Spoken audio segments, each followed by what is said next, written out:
Question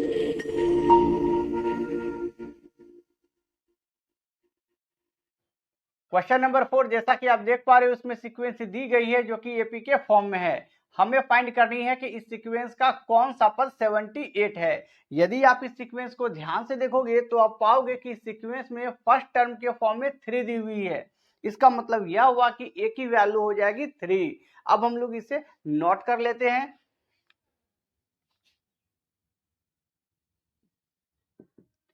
a equal to 3। अब हम लोग इस सीक्वेंस के कॉमन डिफरेंस को फाइंड करेंगे। किसी भी सीक्वेंस के कॉमन डिफरेंस को फाइंड करने के लिए सेकेंड टर्म में फर्स्ट टर्म को माइनस करना होता है। इस सीक्वेंस में सेकेंड टर्म की वैल्यू 8 दी हुई है, सो हम लोग 8 में 3 को करेंगे माइनस और कॉमन डिफरेंस को कर लेंगे फाइंड।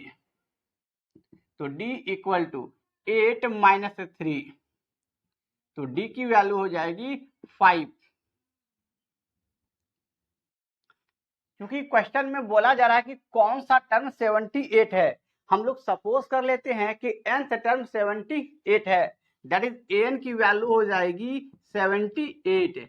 हमें इसी में इस 78 का पोजीशन फाइंड करना है। इसका मतलब यह हुआ कि n की वैल्यू हमें फाइंड करनी है। सो इसके लिए हम लोग an equal to a plus n minus 1 into d फॉर्मूले का यूज करेंगे और n की वैल्यू को फाइंड कर लेंगे।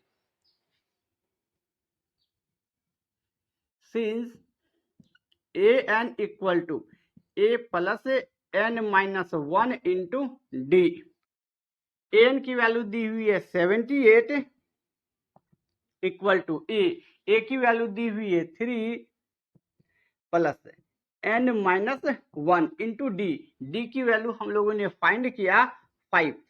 आप इसे पुट कर दोगे 78 प्लस 3 को इक्वल टू के इस साइड हम लोग शिफ्ट करेंगे तो यह माइनस का 3 हो जाएगा। अब बच गया इस जगह n माइनस 1 इंटू 5। 78 में 3 को करेंगे माइनस तो रिजल्ट 75 का होगा इक्वल टू 5 से n को मल्टीप्लाई करेंगे तो रिजल्ट 5n हुआ माइनस 5 को आप 1 के साथ मल्टीप्लाई करोगे तो रिजल्ट 5 हुआ। 75 इक्वल टू 5n माइनस 5। अब इस 5 को इक्वल टू के इस साइड हम लोग शिफ्ट करेंगे तो ये माइनस का 5 इस जगह आकर के प्लस का 5 हो जाएगा। इस जगह बच गया 5n। 75 में 5 को आप ऐड करोगे तो रिजल्ट 80 होगा इक्वल टू 5n। तो n इक्वल टू 80 अपॉन का 5, बिकॉज ये 5n के साथ मल्टीप्लाई के फॉर्म में है, सो 80 के अपॉन में ये 5 आ जाएगा।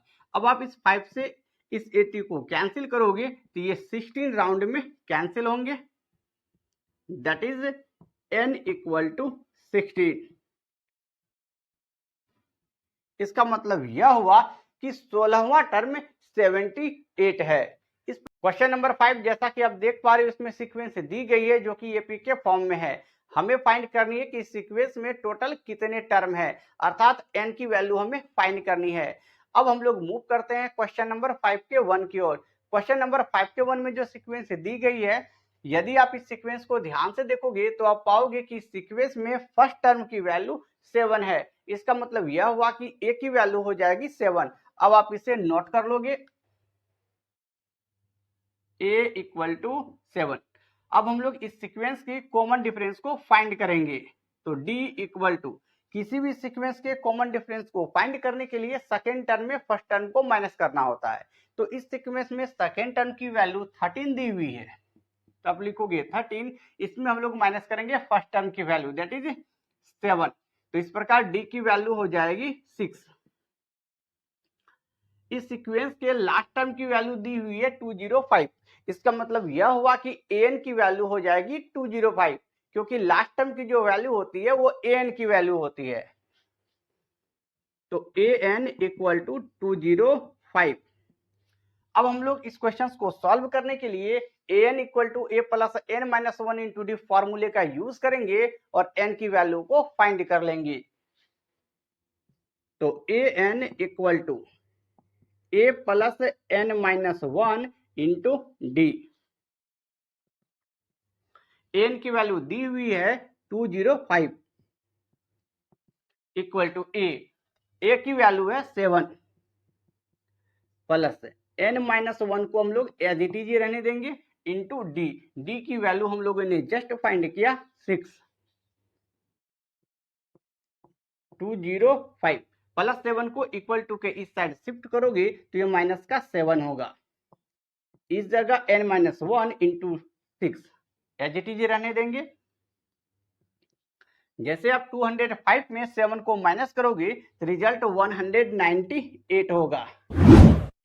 अब 6 से हम लोग यदि n को मल्टीप्लाई करेंगे तो 6n प्लस माइनस माइनस 6 को आप 1 के साथ मल्टीप्लाई करोगे तो 6 होगा। 198। अब माइनस 6 को इक्वल टू के इस साइड हम लोग शिफ्ट करेंगे तो ये प्लस का 6 हो जाएगा इक्वल टू 6n।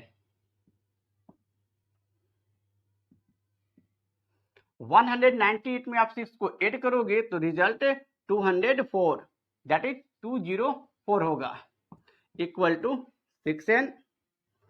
अब हम लोग n की वैल्यू को फाइंड करेंगे तो n इक्वल टू 204 अपॉन का 6।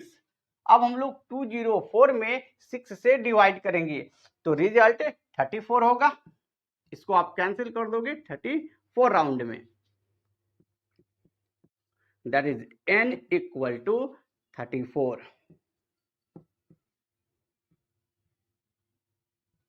इसका मतलब यह हुआ कि इस सीक्वेंस में टोटल 34 टर्म होंगे। क्वेश्चन नंबर 5 का 2 जैसा कि आप देख पा रहे हो इसमें जो सीक्वेंस दी गई है इस सीक्वेंस में फर्स्ट टर्म की वैल्यू 18 है। इसका मतलब यह हुआ कि a की वैल्यू हो जाएगी 18। अब आप इसे नोट कर लोगे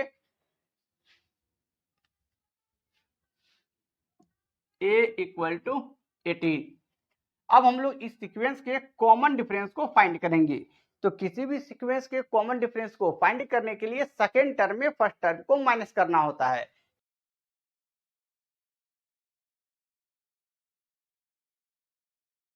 इसमें हम लोग माइनस करेंगे फर्स्ट टर्म की वैल्यू दैट इज 18 को,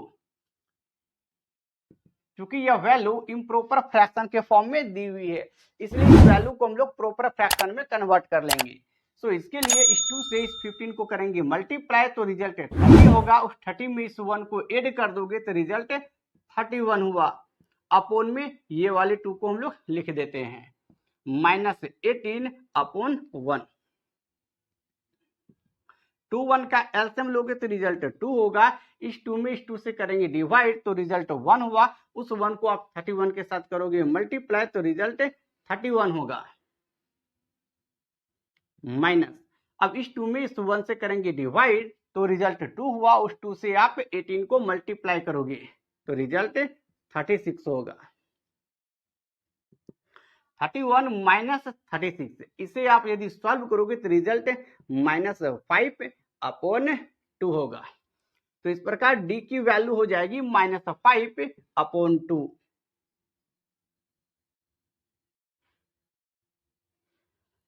क्योंकि इस सीक्वेंस में लास्ट टर्म की जो वैल्यू है वो वैल्यू -47 है। इसका मतलब यह हुआ कि an की वैल्यू -47 हो जाएगी। अब हम लोग इस सीक्वेंस में an equal to a plus n minus one into d फॉर्मूले का करेंगे यूज और n की वैल्यू को कर लेंगे फाइंड।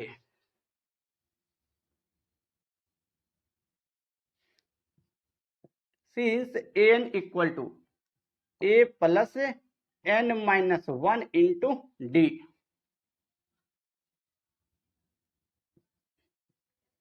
an की वैल्यू दी हुई है -47 इक्वल टू ए की वैल्यू दी हुई है 18 प्लस n माइनस वन को हम लोग एज इट इज रहने देंगे इंटू डी की वैल्यू दी हुई है -5 अपॉन 2।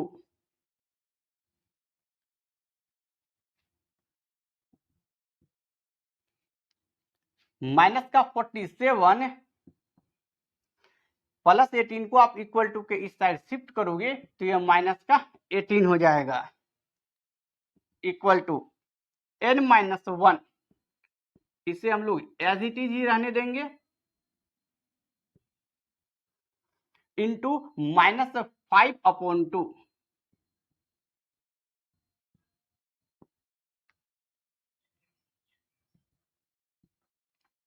अब यदि हम लोग -47 में -18 को ऐड कर देंगे तो रिजल्ट माइनस का 65 होगा। अब हम लोग -5/2 को n-1 के साथ मल्टीप्लाई करेंगे। -5/2 को यदि आप n के साथ मल्टीप्लाई करोगे तो रिजल्ट -5n/2 हो जाएगा। अब ये माइनस एंड ये माइनस दोनों मिलके हो जाएगा प्लस 5/2 को कर देंगे 1 के साथ मल्टीप्लाई तो रिजल्ट 5/2 हुआ, माइनस का 65 प्लस 5/2 को इक्वल टू के इस साइड लाकर यदि हम लोग शिफ्ट करेंगे तो ये माइनस का 5/2 होगा, इक्वल टू -5n/2। इसके अपोन में आप दोगे 1 एंड इन दोनों का लेंगे हम लोग एलसीएम, तो 1 2 का एलसीएम 2 हो जाएगा। अब इस 2 में आप 1 से करोगे डिवाइड तो रिजल्ट 2 हुआ। अब उस 2 से -65 को करेंगे हम लोग मल्टीप्लाई तो रिजल्ट 130 का होगा। ये वाला माइनस को इस जगह लिखेंगे एंड इस 2 में इस 2 से आप करोगे डिवाइड तो रिजल्ट 1 हुआ। उस 1 से इस 5 को आप करोगे मल्टीप्लाई तो रिजल्ट 5 होगा, इक्वल टू -5n/2। अब इस 2 को एंड ये वाले 2 को हम लोग कर देंगे कैंसिल, -130 एंड ये वाला -5, यदि इन दोनों को आप ऐड कर दोगे तो रिजल्ट -135 होगा, इक्वल टू माइनस का 5n। ये वाला माइनस एंड ये वाला माइनस को हम लोग कर देंगे कैंसिल। अब आप लिखोगे 5n ये वाला एंड इस जगह बच गया 135।